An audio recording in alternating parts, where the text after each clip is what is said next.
सत्यसाई बाबांक 100तम जन्म जयंती पालित तालचेर जगन्नाथ मंदिर परिसर रे सत्यसाई बाबा समिति पक्षरु 100तम जन्म जयंती पालित होई जाइछि।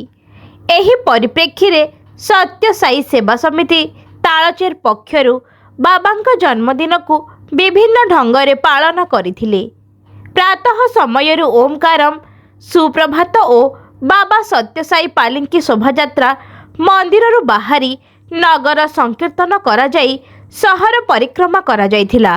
परे सत्यसाई बाबांक फोटोचित्र रे सत्यसाई 16 उपचार आळती और एहा परे नारायण सेवा करा जाइथिला। समिति पक्षरु लोकंकु प्रसाद सेवन कंबल और वस्त्र प्रदान करा जाइथिला। संध्यारे 100तम जन्म जयंती उपलक्षे मंदिर परिसर रे 100टी दीप प्रज्वलन करा जाई देवपाठ और भजन परिवेषण करा जाइथिला। शेषरे छात्र छात्री द्वारा सांस्कृतिक कार्यक्रम अनुष्ठित होइथिला। एही कार्यक्रम रे शताधिक श्रद्धालु उपस्थित रही बाबांक आशीर्वाद भिक्षा ग्रहण करिथिले। अनुगोल तालचेरु देवेंद्र कुमार साहूंक रिपोर्ट अनुध्यान टीवी।